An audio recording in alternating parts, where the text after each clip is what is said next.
yang dikasihi oleh Tuhan, selamat datang dan selamat beribadah. Pagi ini kita bersama-sama memperingati hari Jumat Agung di mana Tuhan Yesus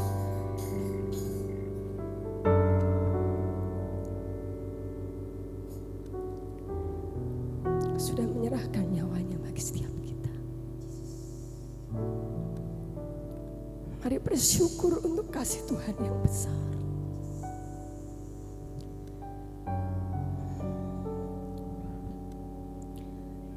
Siapakah kita di hadapan Tuhan sehingga Dia memandang kita begitu berharga dan mulia. Mari naikkan syukurmu kepada Tuhan. Beri hatimu dan segenap hidupmu yang terbaik hanya bagi Yesus, karena Dia sudah memberikan nyawanya. Dia mati bagi setiap kita. Kami bersyukur Bapa Surgawi atas kasih-Mu yang besar bagi setiap kami.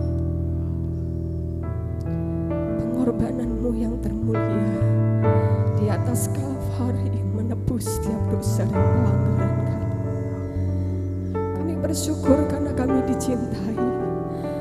Kami bersyukur karena kami dikasihi oleh Tuhan. Bukan karena kebaikan kami. Kami tahu kami manusia yang penuh dengan kesalahan. Kami penuh dengan dosa dan cacat celah di hadapan-Mu. Tapi oleh karena kasih-Mu yang besar, darah-Mu Kau curahkan untuk menebus setiap dosa kami. Kami bersyukur Tuhan untuk kasih-Mu yang luar biasa dalam hidup kami. Dan pagi hari ini kami datang kepada-Mu, menaikkan setiap ucapan dan syukur, setiap penyembahan kami, setiap pujian kami boleh menyenangkan hati Tuhan. Terima kasih Bapa, terima kasih. Mari kita sembah Tuhan. Bersyukur Tuhan. Kami bersyukur Yesus. Terima kasih. Terima kasih Tuhan. Haleluya. Sungguh baik, sangat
syukur itu keluar dari hati kami atas kasih-Mu yang besar bagi setiap kami, Tuhan. Kami tahu kalau kami ada di sini, kami dipilih oleh Tuhan untuk menjadi anak-anak-Mu. Itu satu anugerah yang luar biasa yang patut kami syukuri di hadapan-Mu. Kau sudah mati bagi setiap kami, Tuhan, dan kami bersyukur oleh karena kasih-Mu. Engkau menebus dosa kami, Engkau memulihkan hidup kami, bahkan Engkau menyelamatkan kami, Tuhan. Itu adalah jaminan yang pasti yang boleh kami terima sebagai anak-anak-Mu. Kami bersyukur dan kami bangga kami punya Tuhan Allah yang seperti Engkau.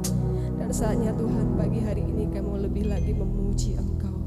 Kami mau tinggikan Engkau, Tuhan. Kami mau beri pujian kami yang terbaik hanya bagi Engkau. Karena Engkau sudah terlebih dahulu mengasihi kami dan memberikan yang terbaik, hidup-Mu, nyawa-Mu. Kau berikan bagi setiap kami. Terima kasih Bapa. Kami percaya Engkau berkati ibadah kami pagi hari ini dari awal pertengahan sampai pada akhirnya. Biarlah Roh Kudus yang bekerja di tengah-tengah kami. Kami siap memuji nama-Mu. Hanya di dalam nama Tuhan Yesus kami berdoa dan mengucap syukur. Setiap kita yang percaya dan siap memuji Tuhan, mari sama-sama katakan amin. Beri tepuk tangan sekali lagi buat Tuhan Yesus yang luar biasa. Amin. Oleh darah Kristus kita boleh dibenarkan di hadapan Tuhan. Amin. Mari syukuri atas kebaikan Tuhan yang luar biasa. Kita mau ikut Yesus selama-lamanya. Amin. Haleluya. Sekali Yesus, selamanya Yesus. Menjawab yang baru supaya aku tidak binasa. Lanjutku dipegangnya, aku tak akan kemana. Tangannya rela terlubang supaya jiwa ini tidak binasa, tak dapat tergantikan. Yesusku luar biasa. Mari semuanya, mau selalu ikut Yesus. Ku mau selalu ikut Yesus. Dalam suka dan duka, sedih dan senang, Kau selalu bersamaku. Amin, amin. Selalu ikut Yesus.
yang kita hadapi, maju terus ya, karena Tuhan sungguh mengasihi kita semua. Amin.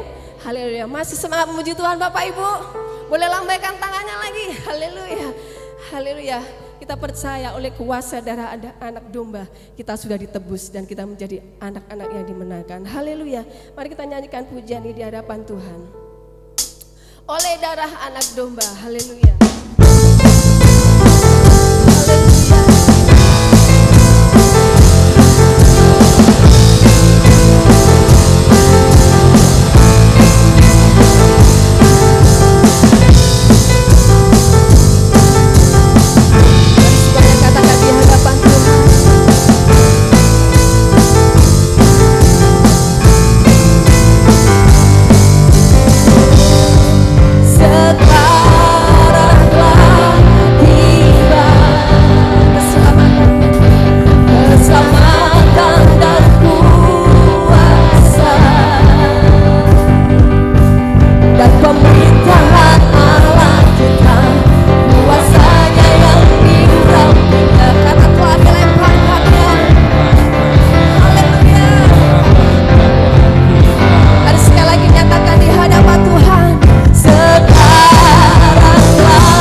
Saatnya kita akan memberikan korban syukur kita. Sebelumnya kita akan berdoa. Ibu Jun Edi yang akan doa untuk persembahan.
Yesus kekasih jiwaku.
Kasih-Mu yang besar menebus kami dan memulihkan hidup kami. Dan biarlah hidup kami hanya untuk menyenangkan hati Tuhan. Sebentar kami akan siapkan hati kami untuk menerima firman-Mu. Kami buka hati kami, telinga kami. Biarlah Roh Kudus yang akan meteraikan setiap kebenaran firman-Mu dalam kehidupan kami, sehingga hidup kami boleh menyenangkan hati Tuhan. Terima kasih Yesus, terima kasih.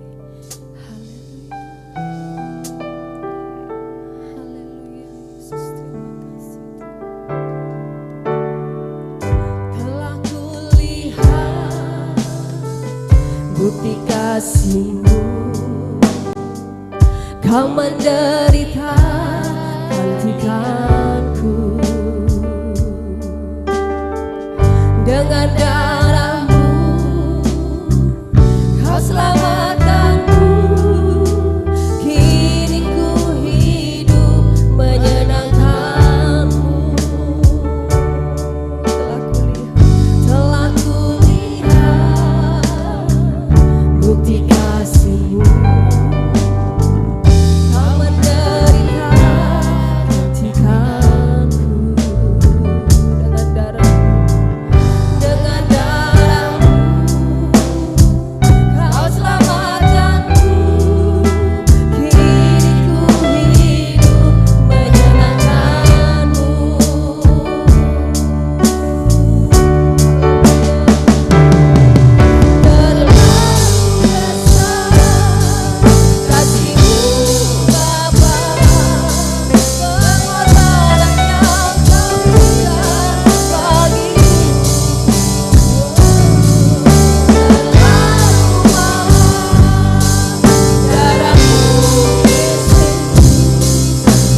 Terima kasih Tuhan atas pengorbanan-Mu Tuhan.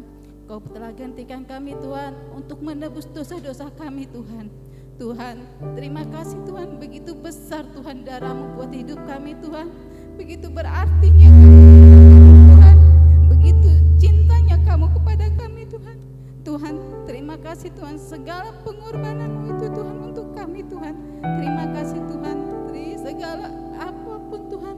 Terima kasih kepadamu Tuhan, terlalu berharga Tuhan darah-Mu itu Tuhan untuk hidup kami Tuhan.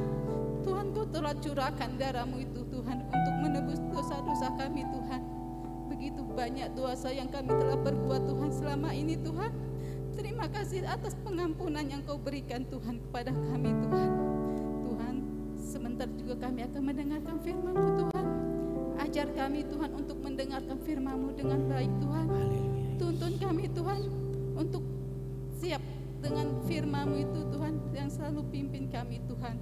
Tuhan, hamba-Mu yang akan membawakan firman-Mu Tuhan, ajar Tuhan untuk selalu berkata-kata Tuhan. Itulah ajaran-Mu Tuhan untuk kami Tuhan, untuk kami terima Tuhan segala syukur kami Tuhan.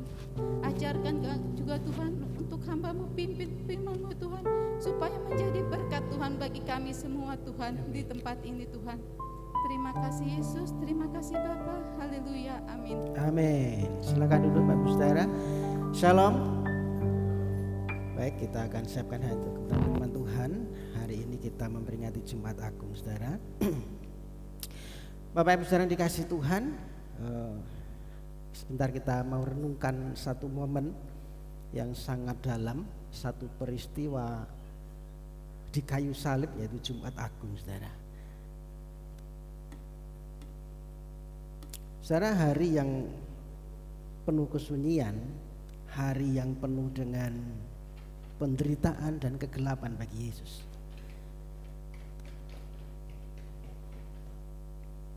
Alkitab mencatat ada kegelapan yang menimpa dari jam 12 sampai jam 3 sore. Itu yang dicatat di Alkitab. Seluruh bumi diliputi kegelapan. Dan di tengah kegelapan itu ada satu seruan yang Tuhan Yesus ucapkan, Eli, Eli, lama sabachthani. Nah, hari ini kita akan merenungkan firman Tuhan ini. Allahku, kenapa engkau meninggalkan aku? Kita buka dulu dalam Matius pasal yang ke-27. Matius pasal yang ke-27 ayat yang ke-45 sampai dengan 56, kita akan membaca secara bergantian. Matius pasal 27 ayat yang ke-45 sampai dengan 56. Judul berikutnya Yesus mati. Sudah ketemu? Katakan amin. Amin. Kita akan membaca ayat 45 saya baca, 46 Bapak Ibu Saudara, demikian seterusnya sampai dengan ayat ke-56. Beginilah bunyi firman Tuhan, Yesus mati. Mulai dari jam 12 kegelapan meliputi seluruh daerah itu sampai jam 3:46.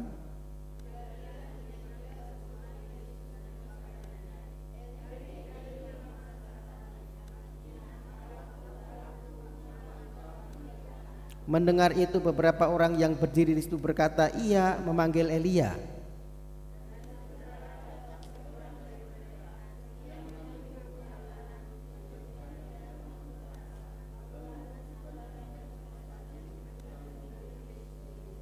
Tetapi orang-orang lain berkata, jangan, baiklah kita lihat apakah Elia datang untuk menyelamatkan dia.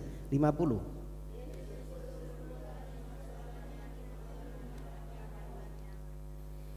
Dan lihatlah tabir bait suci terbelah dua dari atas sampai ke bawah. Dan terjadilah gempa bumi dan bukit-bukit batu terbelah.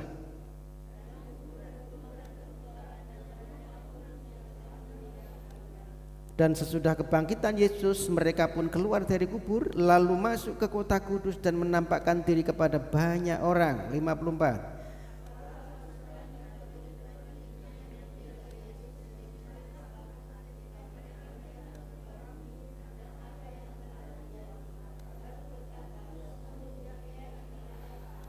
Dan ada di situ banyak perempuan yang melihat dari jauh, yaitu perempuan-perempuan yang mengikuti Yesus dari Galilea untuk melayani Dia. 56 bersama-sama. Di antara mereka terdapat Maria Magdalena dan Maria ibu Yakobus dan Yusuf dan ibu anak-anak Zebedeus. Amin. Yang berbahagia yang baca firman Tuhan, merenungkan dalam hati dan menjadi pelaku firman dalam hidupnya sehari-hari. Haleluya. Saudara, hari ini kita fokus kepada satu ayat. Saya tidak membahas satu perikop, tetapi kita akan melihat satu ayat, ya, di mana di dalam kegelapan itu Yesus kemudian Dia berseru, Eli Eli lama sabatani, mengapa engkau meninggalkan aku? Nah saudara, saya pernah mengalami satu pengalaman yang sederhana. Saya waktu kecil itu kan ikut nenek, ya, saya diasuh oleh nenek saya. Jadi tinggal bersama dengan nenek dari kecil. Saya tidak tahu umur berapa, mungkin sekitar 7 bulanan begitu, sampai saya lulus sekolah. Sampai lulus sekolah saya ikut nenek saya.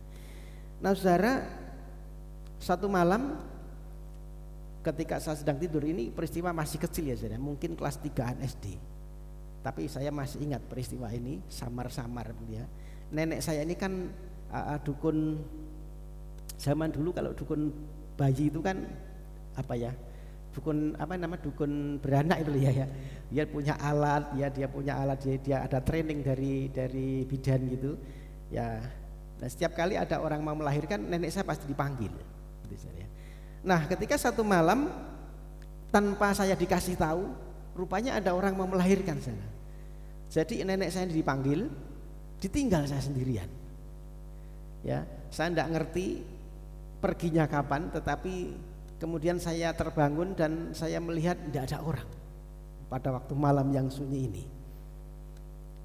Ya, zaman dulu saya masih kelas 3 SD, kemungkinan itu belum ada listrik tempat saya, rumah saya belum ada listrik, masih lampu minyak saudara ya. Jadi karena lampunya itu redup sekali gitu ya, saya bangun tidak ada orang, suasananya begitu sunyi ya. Saya panggil mbah saya ini, saya kalau panggil mbah itu mbok gitu ya. Saya mbok gitu ya. Jadi sudah kayak ibu gitu ya. Saya panggil tidak ada sahutan gitu ya. Waduh, nggak ada jawaban, nggak ada suara orang. Rupanya saya ditinggal sendirian saya. Ketika waktu terus berjalan, saya mulai berdebar-debar gitu ya. Waduh, saya sendirian di rumah. Setiap ada suara yang sedikit aja itu menjadi suara yang terdengar menakutkan saya. Kresek gitu, waduh apa gitu ya. Nah di tengah kesunyian ini mulai hati gelisah ya, jadi ketakutan, dan ketakutan akhirnya menjadi satu tangisan. Ya mau gimana? Ya bisanya cuma menangis anak kecil saya. Ditinggal oleh tidak ada orang tua sebenarnya. Karena antara nenek dengan bapak ibu saya itu kan jauh ya, jaraknya ya mungkin 1 kilo gitu ya, 1 kilometeran. Saudara, saya menangis bukan karena saya disakiti, tetapi kenapa saya merasa ditinggalkan sendirian. Bapak ibu saudara, kenapa cerita ini? Karena perasaan ditinggalkan ini adalah satu rasa yang kalau menurut saya sesuatu yang paling sakit saudara ya. Meskipun tidak disakiti secara fisik, tetapi itu menyentuh hati. Ya daripada luka fisik lebih menyentuh ini saudara. Ya, lebih menyentuh hati. Ini menyentuh hati yang paling dalam saudara. Kalau anak muda-mudi biasanya kalau sudah patah hati ya, lebih baik sakit gigi daripada sakit hati. Ya saudara. Nah Bapak Ibu yang dikasih Tuhan, mungkin kita pernah ngalami peristiwa sederhana. Ya kalau ini mungkin kita tarik ke sesuatu yang rohani. Ketika mungkin doa kita belum dijawab Tuhan. Ya, serasa gelap saudara. Ketika kita mengalami persoalan, pergumulan, penderitaan, hidup terasa gelap, dan kemudian kita mulai berkata, Tuhan Engkau di mana? Aku sudah bergumul, tetapi Engkau di mana Tuhan? Nah rupanya saudara, apa yang dialami Yesus itu seperti ini. Di kayu salib Yesus berseru, Eli Eli lama sabatani, Allahku Allahku, kenapa engkau meninggalkan aku? Saudara, teriakan ini bukan karena paku, saudara. Kalau kita melihat Yesus itu sudah disiksa sebelum penyaliban, dicambuk, dimahkota duri, tubuhnya terluka, dan hanya diam, saudara. Tidak pernah mengeluh.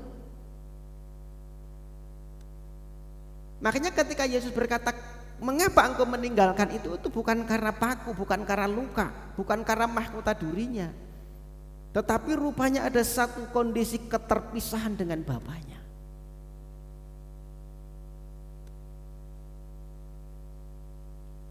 Dan hari ini kita akan belajar kenapa Yesus sampai begini.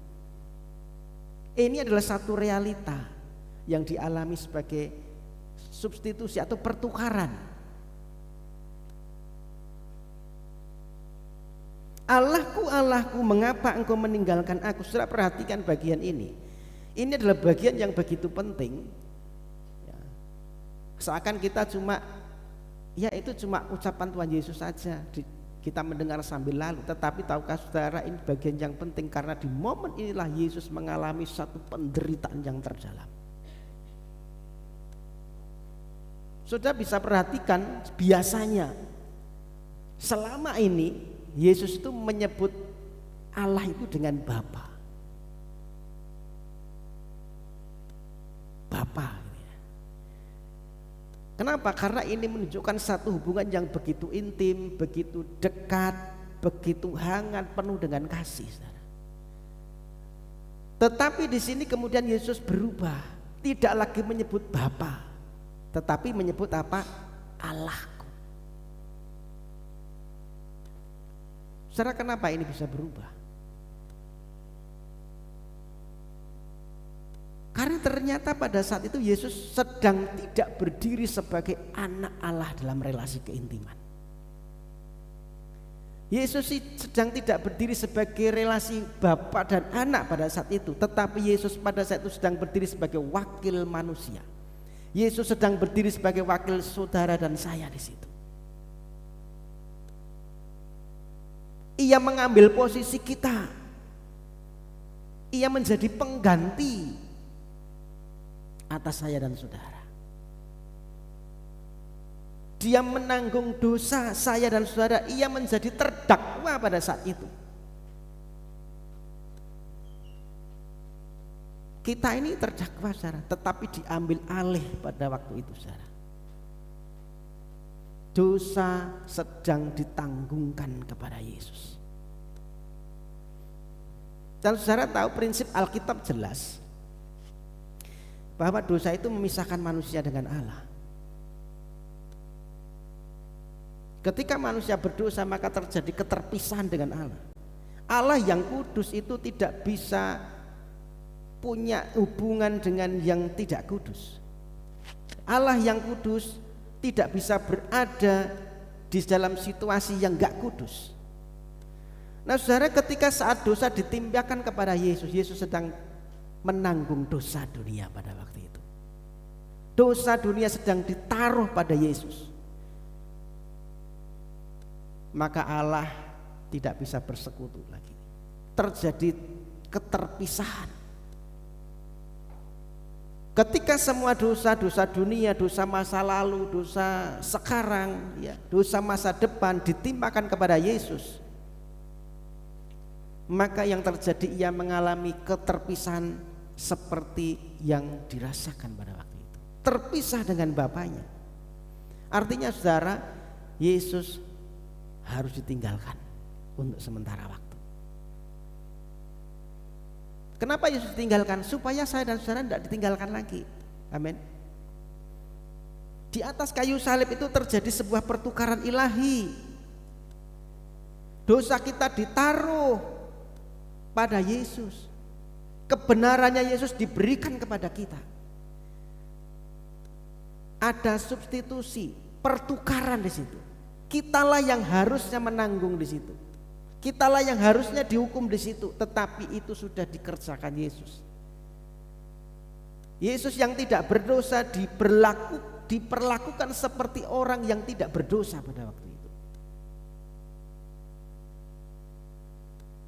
Jadi orang dosa-dosa dunia ditimpakan kepadanya. Yesus yang tidak berdosa dibuat seperti orang berdosa, supaya kita yang berdosa ini diperlakukan seperti orang benar.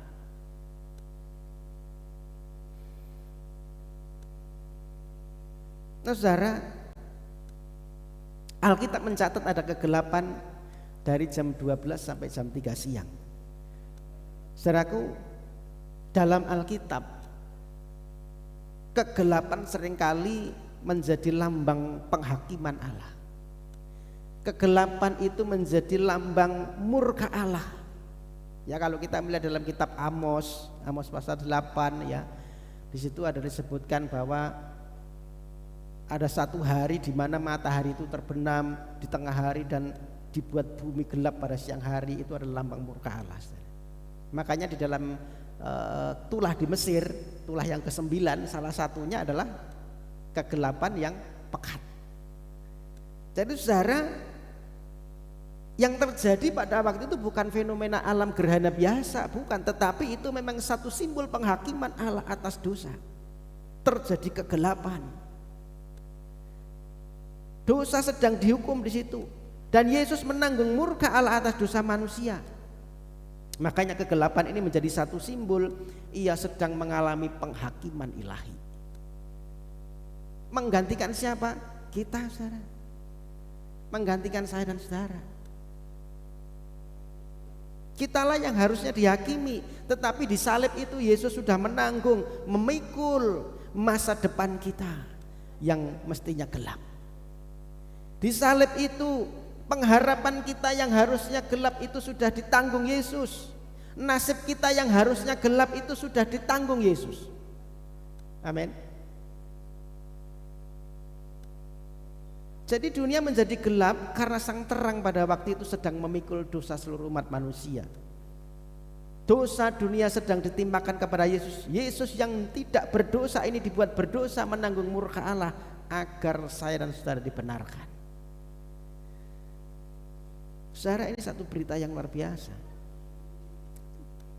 Jadi kegelapan terjadi, Yesus berseru, Eloi, Eloi lama sabachthani, Allahku, Allahku, kenapa engkau meninggalkan itu, sebagai satu realita pertukaran, satu realita substitusi antara saya saudara dengan Yesus. Harusnya kita yang menanggung, tetapi itu sudah digantikan oleh Yesus. Nah saudara, apa pelajaran berikutnya? Di tengah pergumulan itu Yesus tetap berseru, Allahku.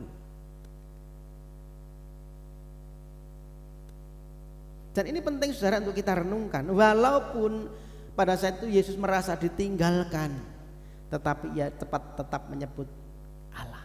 Dia tetap punya iman, dia tetap percaya. Ini bukan satu seruan keputusasaan, tetapi ini justru satu iman di tengah kegelapan. Apa yang dikatakan Yesus adalah kutipan dari Mazmur pasal 22, saudara. Nanti saudara kalau membaca di dalam Matius pasal 27-46, ada satu dalam Alkitab elektronik ada tanda bintang begitu ya. Nanti saudara sentuh itu nanti akan mengarah kepada Mazmur pasal 22. Mazmur pasal 22 itu yang menulis Daud, saudara. Dan Mazmur pasal 22 itu kalau kita renungkan dalam satu pasal itu, ya, Daud menulis bahwa di situ dimulai dengan satu penderitaan. Bagaimana tangan kakinya ditusuk, ya, bagaimana dia ada di antara penjahat, ya, pokoknya tentang penderitaan di situ. Tetapi saudara kalau perhatikan sampai di bagian terakhir Mazmur pasal 22, nanti ada satu berita kemenangan di situ. Artinya apa? Kegelapan itu bukan akhir dari satu cerita. Nanti di hari ketiga Yesus dibangkitkan dan kita akan merayakan itu kemenangan, saudara. Saudara, yang biasa kita dengarkan begini, Tuhan itu kan sumber pertolongan, ya. sumber perlindungan, apalagi sumber penghiburan, penolong dalam kesesakan, Allah yang peduli, Allah yang penuh belas kasihan gitu ya. Dan itu sangat familiar di telinga kita dan kita senang mendengar saya. Tetapi tahukah dalam kenyataannya ada masa di mana kadang kita sudah berdoa, tetapi sepertinya Tuhan itu diam. Betul? Kita sudah setia beribadah, kita sudah berharap, tetapi kok sepertinya nggak ada jawaban. Serasa Tuhan itu nggak peduli, serasa Tuhan itu bersembunyi dan diam saja. Maka hidup kita akan terasa gelap. Tapi saudara, kita belajar dari kisah ini ketika Yesus berseru di atas kayu salib. Tetaplah berseru kepada Allah. Amin. Tetap berseru kepada Allah. Jangan berhenti berdoa hanya karena mungkin kita belum dijawab doanya, saudara. Tetap akui bahwa Ia Allahmu. Walau hati kita mungkin rasanya kosong, tetapi tetap akuilah bahwa Yesus itu Tuhan. Amin. Tadi pujian tadi apa ya, yang dalam suka dan duka, ya, mengakui bahwa Yesus tetap Tuhan, saudara. Saya juga belum hafal lagu pujian yang tadi, saudara ya. Artinya dalam setiap keadaan itu baik ataupun keadaan itu buruk, Yesus tetaplah Allah. Amin. Yesus tetaplah Tuhan. Maka saudara, yang perlu kita kerjakan, tetaplah berharap kepada Tuhan. Karena apa? Iman itu bukan bicara soal apa yang kita rasakan, tetapi iman itu bicara kepada siapa kita percaya, saudara.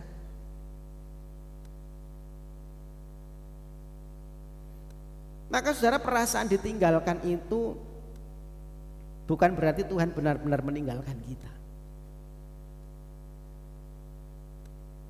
Yesus ditinggalkan secara nyata di salib, tetapi supaya kita tidak pernah ditinggalkan untuk selama-lamanya, saudara. Ada satu firman Tuhan berkata, aku sekali-kali tidak akan pernah membiarkan engkau dan tidak akan meninggalkan engkau, saudara. Ini firman Tuhan yang harus kita imani. Yesus sempat ditinggalkan supaya kita tidak ditinggalkan lagi.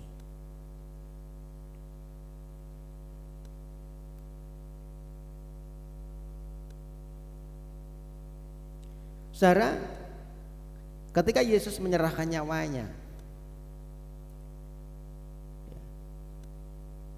kalau kita belajar sini bukan berarti Yesus itu mati karena banyak teori. Yesus mati karena kehabisan darah, ya. Yesus mati karena sesak nafas gitu ya. Banyak teori-teori kenapa Yesus mati. Tapi kalau kita melihat di firman Tuhan, Yesus berkata menyerahkan nyawanya. Yesus itu mati menyerahkan nyawanya, saudara. Bukan karena kehabisan darah, bukan karena sesak nafas, bukan karena mungkin serangan jantung, bukan. Tetapi Yesus menyerahkan nyawanya. Itu seperti orang mendepositkan sesuatu untuk menerima kembali. Dan ketika Yesus menyerahkan nyawanya, terjadi satu fenomena. Tabir bait suci terbelah dua. Ayat yang ke-51, lihatlah tabir bait suci terbelah dua dari atas ke bawah, dan terjadilah gempa bumi dan bukit-bukit batu terbelah. Saudara, Injil Matius memberikan satu tambahan ya. Kalau di Lukas itu tidak ada penjelasan, ya hanya tabir terbelah. Tetapi di Matius ada satu penjelasan, tabir itu terbelah dari atas ke bawah. Saudara, tabir ini adalah satu tirai yang besar, ya sebesar telapak tangan manusia, yang ada di dalam bait Allah, yang memisahkan antara ruang kudus dan ruang maha kudus, saudara. Dan hanya imam besar yang boleh masuk sekali dalam setahun. Dan tabir ini terbelah dari atas ke bawah. Artinya yang mengerjakan bukan manusia, yang merobek ini bukan manusia, tetapi Allah sendiri. Tanda bahwa akses kepada Allah itu sekarang terbuka. Saudara, sebelum peristiwa salib, tabir itu menjadi pembatas antara manusia dengan kekudusan Allah. Tetapi ketika Yesus mati, tabir itu terbelah dari atas ke bawah. Ini menunjukkan bahwa Allah yang membuka jalan itu sendiri. Ini bukan perbuatan manusia. Ya kalau sobeknya dari bawah ke atas, ya siapa tahu yang merobek manusia kalian. Tetapi ini disebelaskan dari atas ke bawah. Dan saudara, artinya apa? Sekarang pun siapa yang percaya Yesus boleh datang langsung kepada Allah tanpa perantara imam. Karena kalau dulu harus pakai imam, harus ada korban binatang. Jadi jalan kepada Allah sudah terbuka hari ini. Sekarang kita bisa datang kepada Tuhan. Karena apa? Yesus sudah membuka jalan ini. Sistem keimaman dan korban dalam perjanjian lama sudah tergenapi pada saat itu. Dan saudara tahukah bahwa imam, korban, hari raya yang dilaksanakan dalam perjanjian lama itu sebenarnya adalah bayangan dari Kristus. Dan ketika Kristus sudah menggenapinya, maka itu sudah finish, sudah selesai. Ketika Yesus mati sebagai korban yang sempurna dan satu-satunya, maka tidak ada lagi korban binatang atau imam sebagai perantara, karena Yesus sudah menjadi imam besar kita. Amin. Dia masuk ke tempat itu sekali untuk selamanya. Ketika tabir bait suci terbelah,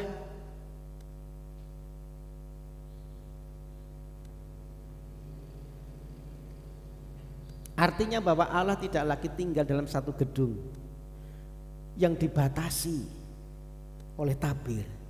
Tetapi sekarang hadirat Allah itu bisa tinggal di hati setiap orang yang percaya kepadanya, di hati saya dan saudara. Amin. Tidak ada lagi penghalang antara Allah dengan Tuhan. Selama ini dosa menjadi pemisah, saudara, antara manusia dengan Allah. Tetapi salib Kristus sudah merobohkan pemisah ini. Sekarang tidak hanya bisa mendekat, tetapi bahkan kita diangkat menjadi anak-anak Allah. Amin. Efesus pasal berapa? Ayat yang kedua ya. Pasal 2 ya. Sekarang di dalam Kristus, yang dulu jauh sekarang malah jadi dekat oleh karena darah Kristus, sehingga kita menjadi anak-anak Allah, saudara.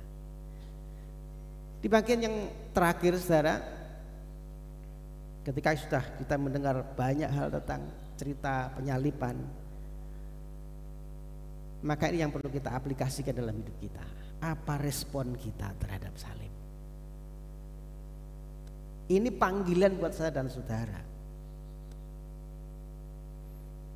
Kalau kita melihat di ayat yang ke-54, kepala pasukan dan prajurit-prajuritnya yang menjaga Yesus menjadi sangat takut ketika mereka melihat gempa bumi dan apa yang telah terjadi, lalu berkata, sungguh ia ini adalah anak Allah. Saudara, kepala pasukan dan para prajurit yang kemungkinan sudah menyaksikan eksekusi Tuhan Yesus dari awal sampai akhir ini, saudara, melihat satu fenomena, peristiwa yang aneh. Karena pada waktu itu dijelaskan kubur-kubur terbuka, terjadi gempa bumi, kubur terbuka gitu. Dan kepala pasukannya akhirnya memuliakan Allah. Sungguh dia ini anak Allah, saudara.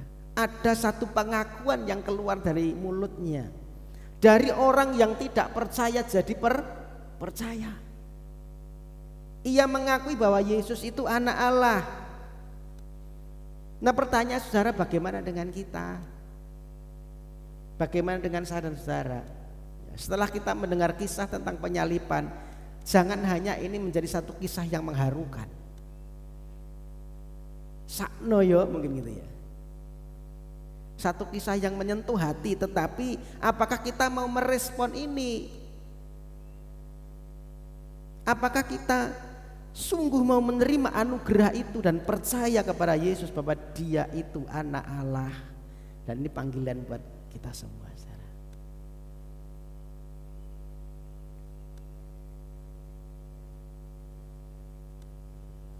Bagian terakhir saya akan memberikan satu ilustrasi dengan satu film pendek gitu ya. Menjadi gambaran bagaimana Tuhan itu begitu mengasihi kita.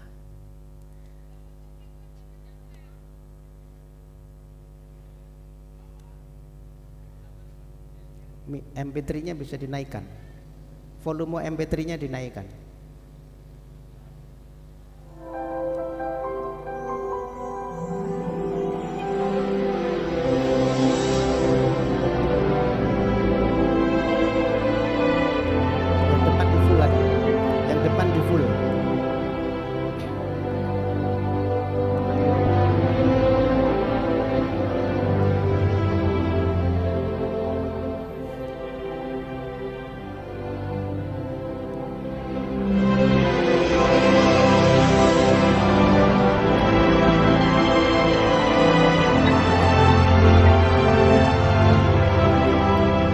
Ada seorang bapak-bapak penjaga jembatan kereta api.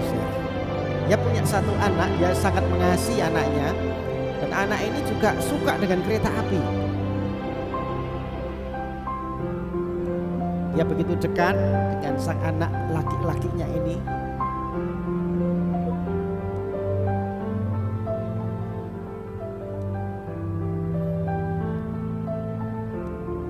Ada satu kereta yang lewat dan di dalam kereta itu banyak orang.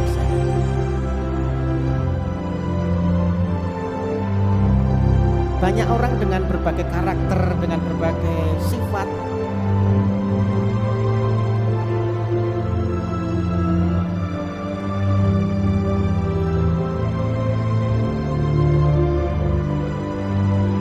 Ada orang-orang yang kesepian di sana, di dalam kereta itu. Orang-orang yang merasa sendiri, kosong. Ada orang-orang yang penuh dengan kemarahan. Ada orang-orang yang egois, yang tidak mau peduli orang lain. Ada orang-orang yang terluka, yang kecewa. Ada orang-orang kecanduan juga di dalamnya.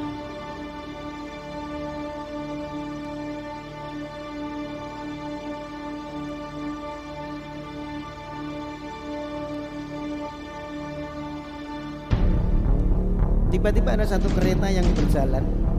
Dia ini kan jembatan untuk penyeberangan kapal, saudara. Ketika jembatan diangkat, kapal mau lewat, tiba-tiba ada satu kereta yang dengan cepat berjalan.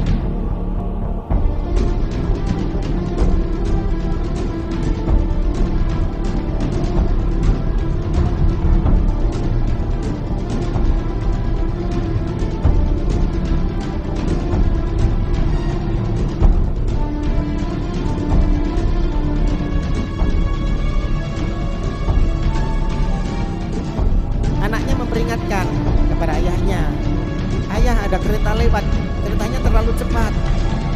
Rupanya ayahnya tidak dengar, saudara. Tapi dia kemudian melihat dari kejauhan. Sang anak yang begitu peduli, dia berusaha untuk menyelamatkan. Dia tarik tuasnya supaya jembatan itu bisa turun. Tetapi yang terjadi apa? Anak ini justru masuk ke jalan.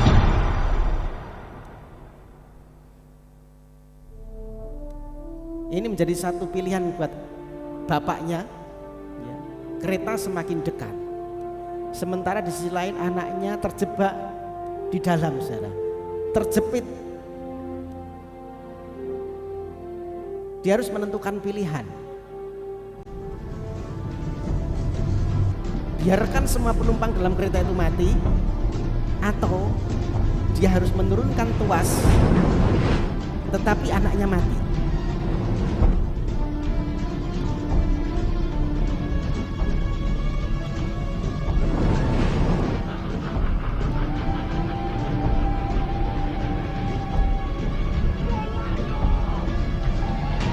Dia begitu panik, apa yang dia harus ambil keputusan.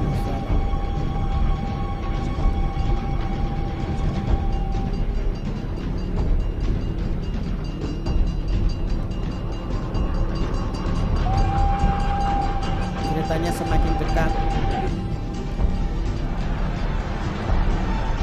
Sampai ke satu momen dia mengambil keputusan untuk menurunkan tuas. Resikonya anak satu-satunya yang dikasih harus mati karena terjepit, saudara.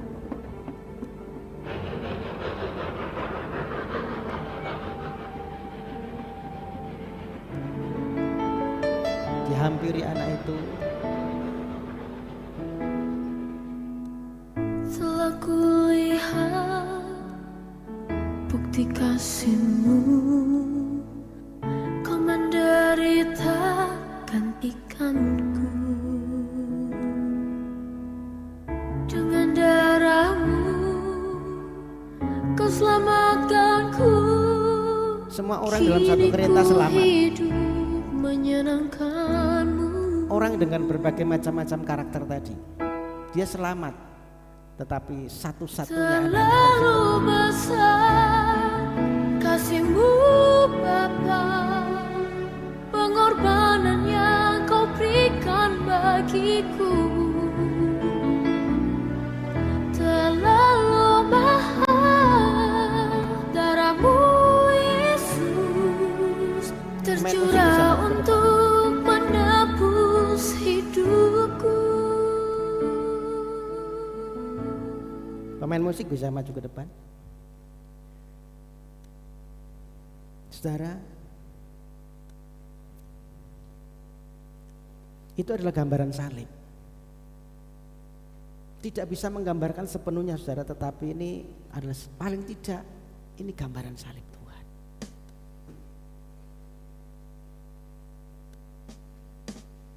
Kalau dalam cerita tadi, ayah ini dia terpaksa. Orang tua ini terpaksa kehilangan anaknya. Tapi hari ini saya mau kasih tahu saudara, Bapa di surga itu enggak terpaksa, saudara. Yesus itu enggak terpaksa. Kalau tadi anak tadi dia harus terpaksa terjepit, terpaksa terjebak, tetapi Yesus tidak terpaksa. Yesus dengan rela hati dia korbankan hidupnya buat saya dan saudara. Nah, saudaraku, mari kita renungkan. Seringkali kita pun itu sama seperti orang-orang yang ada dalam kereta itu. Saya dan saudara itu seperti penumpang dalam kereta itu, saudara. Kita menjalani hidup itu semaunya. Kadang-kadang kita terluka, kadang-kadang kita merasa kesepian, kadang-kadang kita merasa kecewa, kadang-kadang kita juga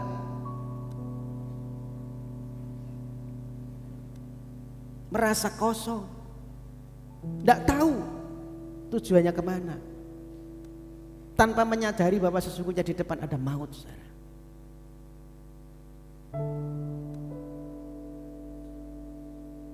Sama seperti kereta tadi, di depan sebenarnya maut menunggu, nggak ada keselamatan. Dan hari-hari saudara kita seringkali lupa bahwa kita pun sebenarnya sedang menuju ke maut. Tetapi tahukah, Yesus sudah menanggung buat kita. Amin. Ada harga yang sudah dibayar,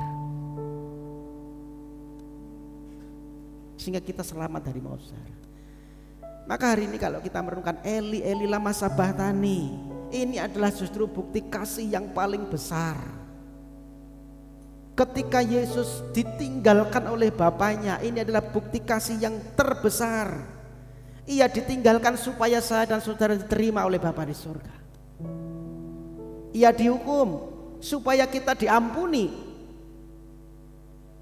Yesus harus mati supaya saya dan saudara bisa hidup. Maka saudara, hari ini kita responi panggilan Tuhan.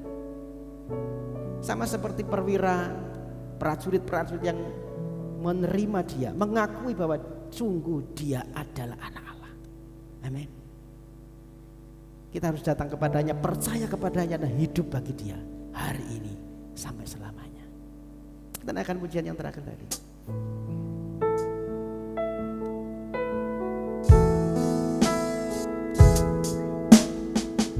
Telah kulihat, saya mohon untuk pelayan perjamuan kudus bisa maju ke depan.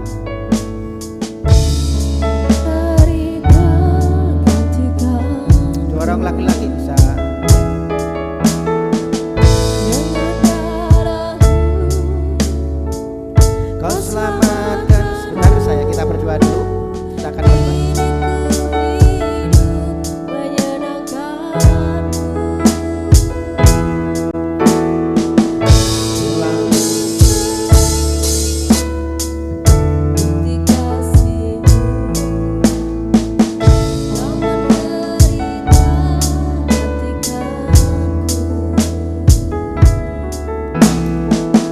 Bapa surgawi, Bapa yang baik, sungguh Engkau sudah berkorban menggantikan kami. Hari ini kami merespon panggilan Tuhan untuk kami datang mendekat kepada Tuhan, tidak menyia-nyiakan anugerah yang besar dalam kehidupan kami. Begitu besar kasih-Mu dalam kehidupan kami, dan hari ini kami mau semeja dengan Tuhan. Kami ingat kembali ketika Tuhan mengorbankan nyawa, darah-Mu tercurah bagi kami. Engkau yang sucikan, kuduskan setiap kami, layakkan kami untuk bersekutu dengan tubuh dan darah Tuhan. Dalam nama Tuhan Yesus, haleluya, amin. Telah kulihat dikasih Kau menderita gantikan, dengan darah-Mu Kau selamatkanku. Kini ku hidup mengenangkanmu. Terlalu besar pengorbanan yang Kau berikan bagiku. Terlalu kasih-Mu tercurah untuk menebus hidupku.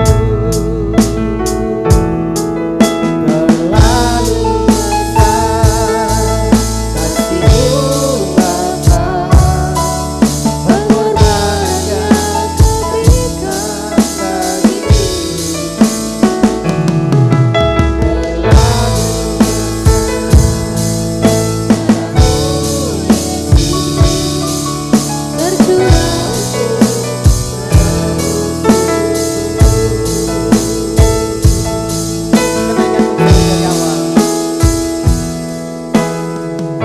Telah kulihat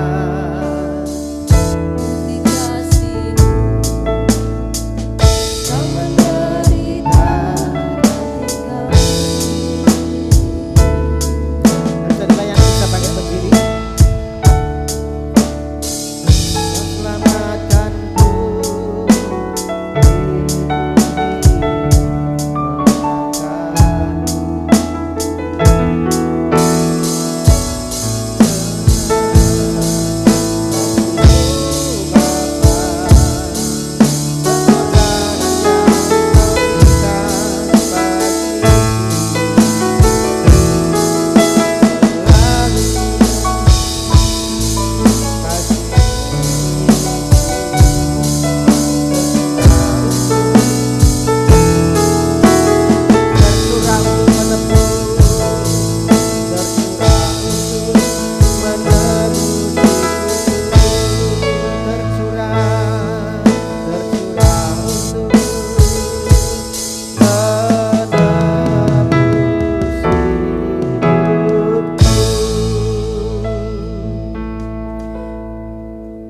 Saudaraku yang dikasihi Tuhan,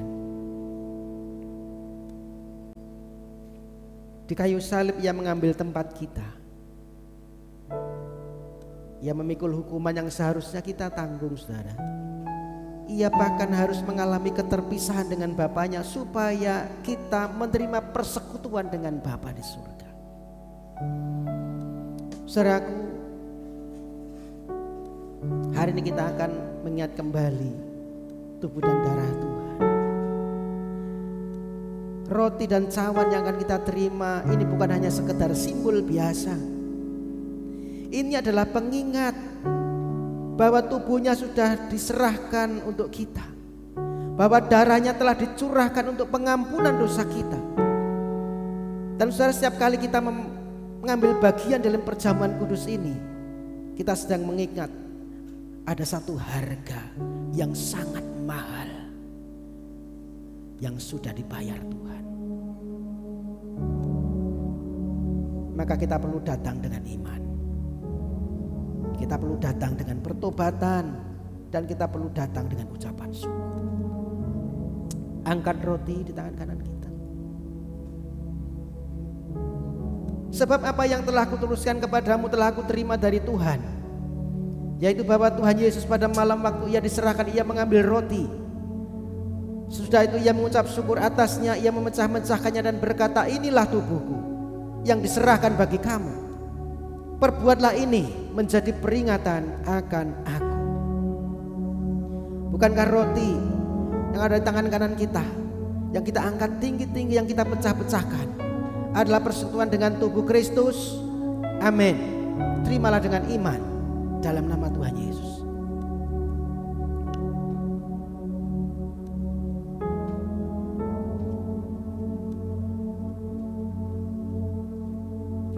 Angkat sawan di tangan kanan kita.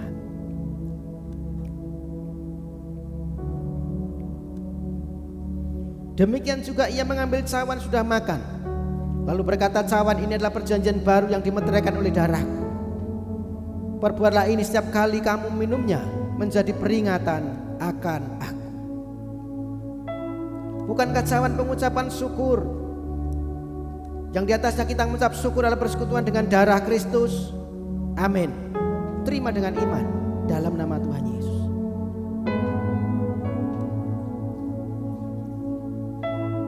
Mari kita naikkan syukur kita kepada Tuhan. Haleluya,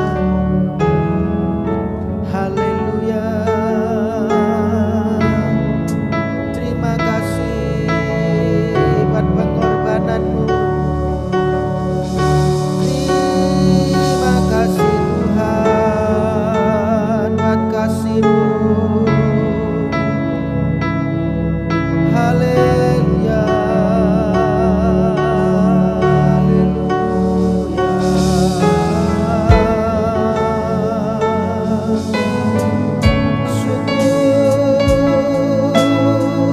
syukur bagimu.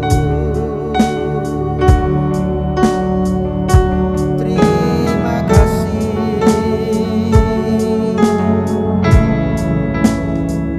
terima kasih Tuhan.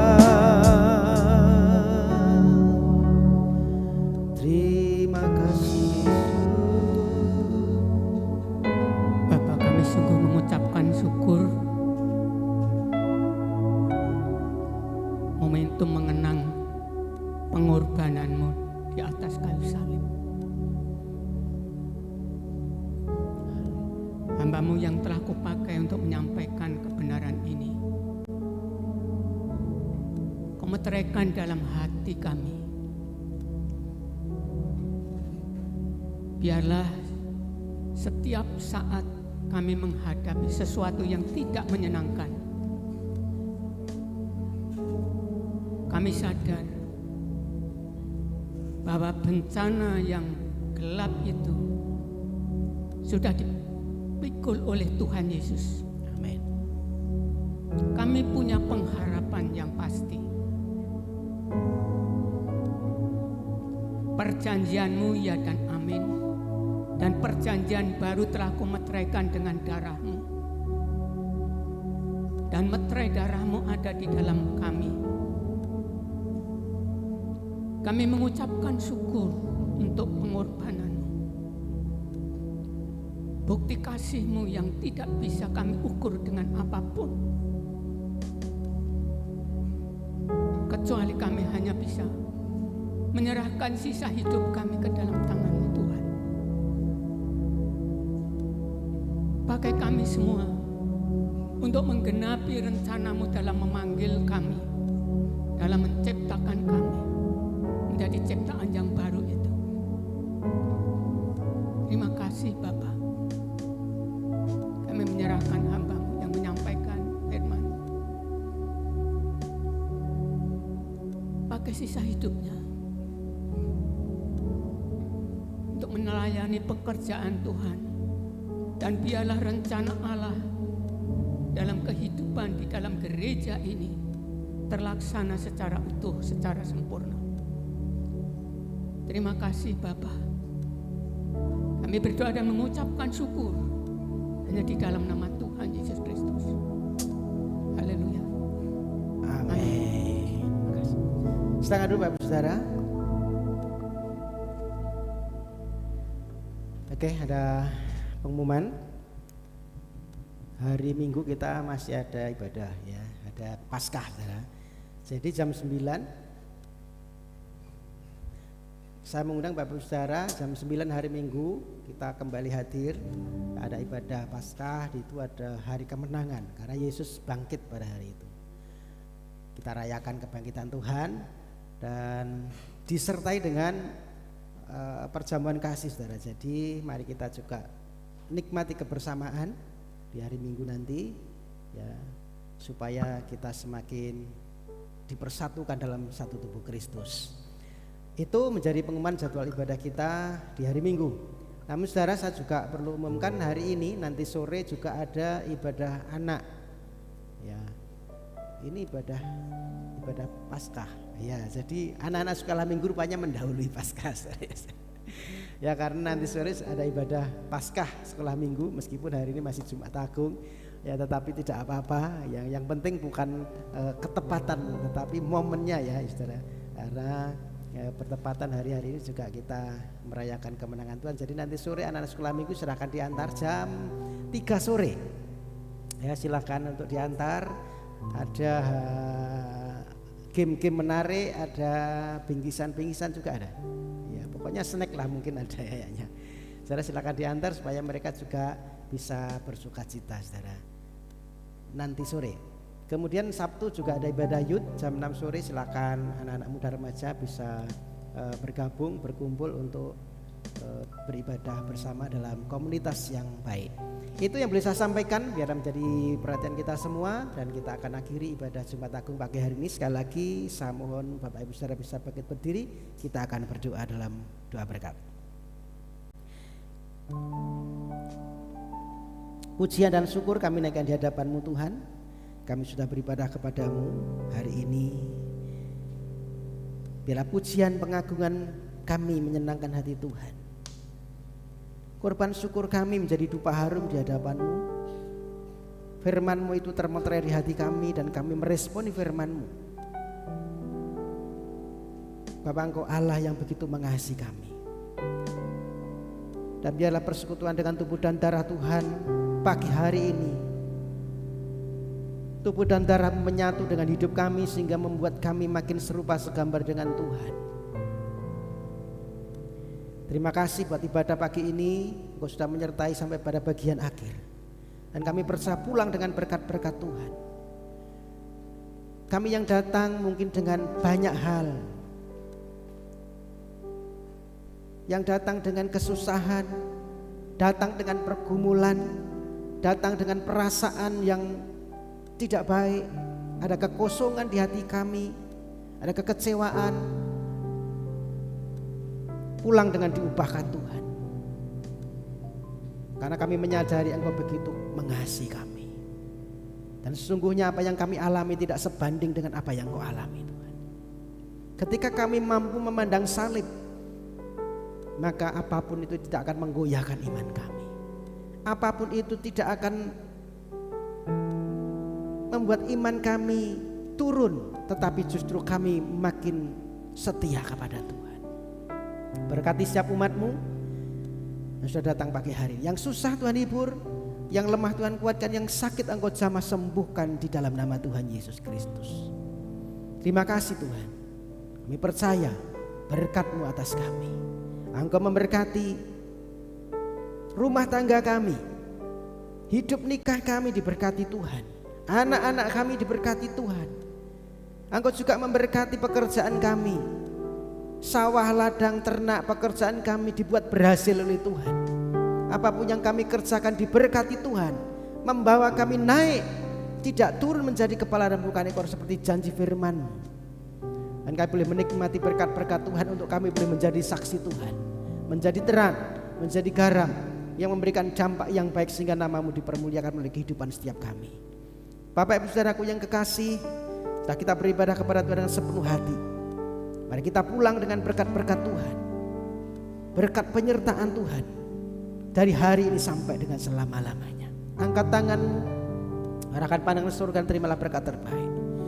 Tuhan Yesus memberkati engkau, Tuhan Yesus melindungi engkau, Tuhan Yesus menyinari engkau dengan wajahnya dan memberi engkau kasih karunia. Tuhan Yesus menghadapkan wajahnya kepadamu dan memberi engkau damai sejahtera. Terimalah berkat terbaik, berkat Bapa, cinta kasih Tuhan Yesus Kristus dan persekutuan Roh Kudus menyertai hidup kita mulai hari ini sampai selamanya, sampai Maranatha, sampai Tuhan datang kedua kali. Di dalam berkat nama Tuhan Yesus Kristus, setiap kita yang percaya diberkati, mari sama-sama katakan amin. Bapa,